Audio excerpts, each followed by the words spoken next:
La délégation du gouvernement de la République arabe syrienne avance des points sur le premier article de l'ordre du jour. L'armée s'empare de Qalat Sindian à Zabadani et neutralise des dizaines de terroristes dans plusieurs zones. L'agression saoudienne se poursuit contre le Yémen et l'ONU met en garde contre une catastrophe humanitaire.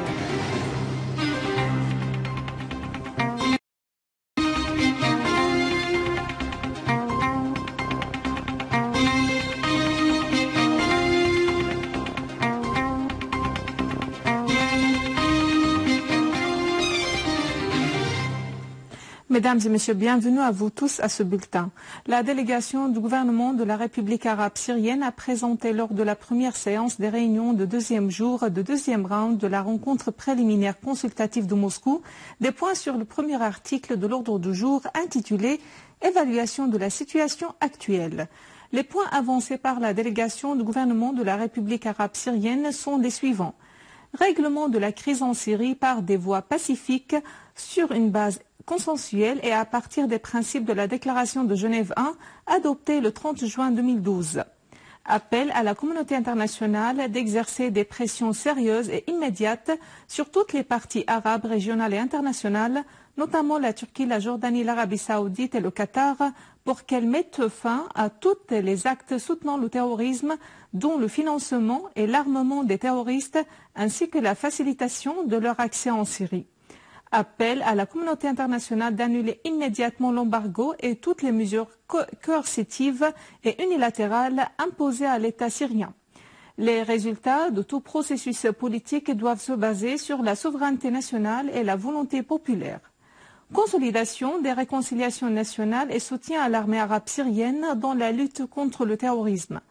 Appel à la communauté internationale d'aider les réfugiés syriens à regagner leur patrie et œuvrer pour assurer le climat adéquat pour le retour des réfugiés.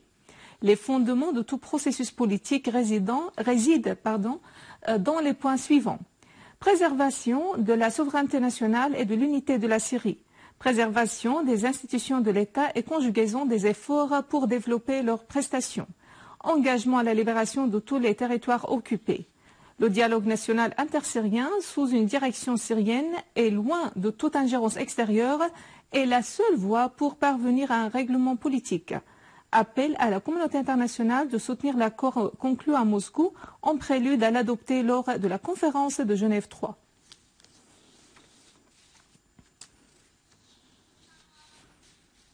Sur le terrain, des unités de l'armée arabe syrienne ont pris le contrôle de la colline de Qalat Sindian au mont ouest à Zabadani, neutralisant de nombreux terroristes et détruisant leurs armes. À Idlib et dans sa banlieue, des unités de l'armée ont abattu des dizaines de terroristes de Front al-Nusra et des réseaux terroristes qui lui sont affiliés dans 5 sites, détruisant des armes et des munitions qu'ils utilisaient dans leurs attaques contre les villages et les localités entourant le mont Al-Arba'id. À Hama, des unités de l'armée arabe syrienne ont détruit des caches des réseaux terroristes et tué plusieurs parmi eux, dont 3 villages dans la banlieue nord de la ville. Par ailleurs, les habitants de Agareb dans la banlieue de Salamiyeh ont repoussé en collaboration avec les groupes de la défense populaire une attaque menée par des terroristes de Daesh contre le village, tuant de nombreux parmi eux et blessant d'autres. Dans le gouvernorat de Homs, des unités de l'armée arabe syrienne ont éliminé de nombreux terroristes dans la banlieue sud-ouest, jouxtant les frontières libanaises, ainsi que dans la banlieue est de Homs. Dans la banlieue nord de l'Atakia, des unités de l'armée ont liquidé de nombreux terroristes et détruit des véhicules chargés d'armes, de munitions lourdes et de lance-roquettes dans 5 localités. En outre, des unités de l'armée ont visé des rassemblements de terroristes de Daesh et détruit leurs véhicules dans 3 sites dans la banlieue d'Al-Hasaki. À Alep, des unités de l'armée arabe syrienne et les groupes de la défense populaire ont déjoué une tentative d'infiltration des terroristes de la vieille ville d'Alep, précisément Bab al-Nasr et Bab al-Hadid, à la ville pour attaquer la zone Barakiyat al-Arman, leur infligeant de lourdes pertes. Ahmad Majdalani, membre du comité exécutif de l'OLP, a fait état d'une coopération entre la Syrie et les Palestiniens dans le cadre de tout éventuel développement au camp d'Al Yarmouk. La décision sera commune entre les deux côtés pour rétablir le camp qui est actuellement sous le contrôle des terroristes, a indiqué Majdalani dans une conférence de presse tenue aujourd'hui à Damas. Il a affirmé que la direction syrienne avait traité très attentivement avec la situation dans le camp, vu son importance symbolique pour le diaspora palestinien.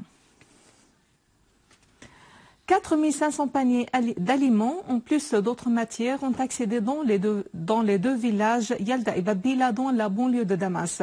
C'était avec la coopération du gouvernorat de Damas, de Croissant Rouge et des associations civiles syriennes. Ces aides sont à destination des familles déplacées de camp d'Al Yarmouk suite aux actes des organisations terroristes qui y sévissent.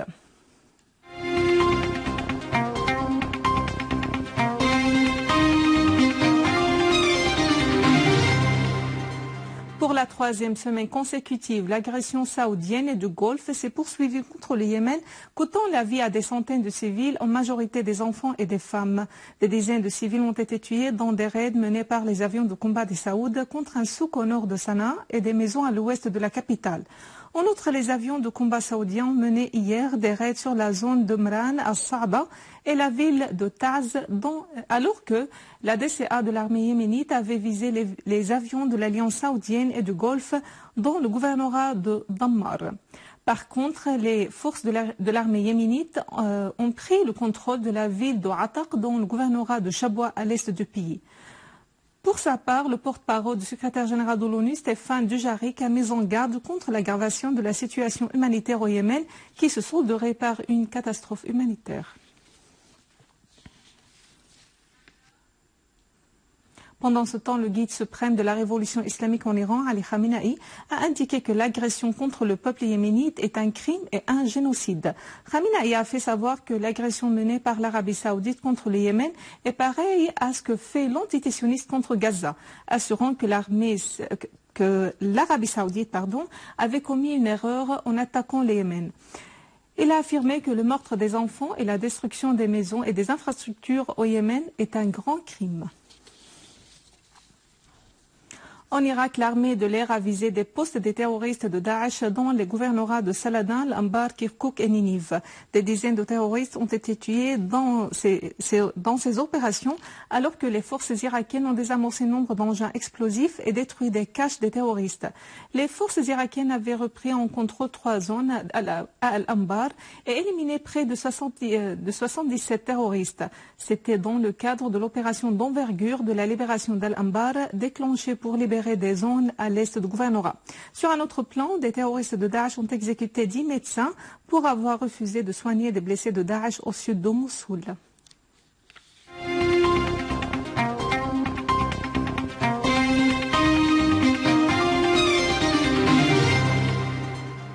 Au troisième jour de sa visite en Syrie, une délégation de touristes français se rend à Maaloula et Sednaya et s'informe du sabotage qu'avaient subi certains lieux saints par les organisations terroristes. Une délégation touristique française a visité hier le monastère de Saïdnaya dans la banlieue de Damas.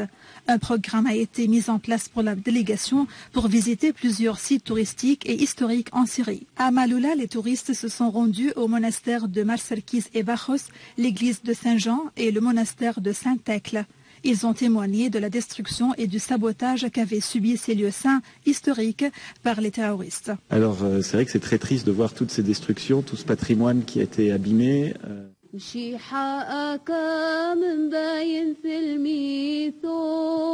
Une prière a été faite avec la participation des touristes au monastère de Marsarkis qui a été considérablement endommagé suite aux actes de subversion prémédités des organisations terroristes. L'on a prié à Dieu pour que la Syrie sorte de sa crise et retrouve sa paix et sa stabilité. Plusieurs de mes amis m'ont chargé de dire « Dites aux Syriens que nous ne les oublions pas, dites aux Syriens que nous prions beaucoup pour eux ». Et personnellement, je voudrais dire aux Syriens que je trouve leur pays très beau, avec un très beau patrimoine, et que je leur souhaite beaucoup de courage et beaucoup de bénédictions divines. La délégation touristique française était arrivée en Syrie depuis 3 jours. À l'ordre du jour de la visite, des rencontres avec plusieurs responsables syriens, en plus de la visite des lieux touristiques. On a dit beaucoup de choses sur la Syrie, il y a beaucoup de choses fausses. Et ce qui se passe en Syrie, c'est que le peuple souffre depuis 4 ans d'un terrorisme qui est international, des djihadistes qui viennent de tous les pays du monde, et que ça suffit, les Syriens ont juste envie de vivre et qu'on doit donc retrouver un biais politique pour résoudre le problème. Les membres de la délégation française ont affirmé qu'ils ne représentaient pas la politique française, mais le peuple français. Nous allons transmettre en toute crédibilité toute forme de terrorisme et de destruction qu'avait subi la Syrie et son peuple, avaient affirmé les touristes français. Voici un rappel des principaux titres. La délégation du gouvernement de la République arabe syrienne avance des points sur le premier article de l'ordre du jour. L'armée s'empare de Qalat al-Sindiana al-Sabadani et neutralise des dizaines de terroristes dans plusieurs zones.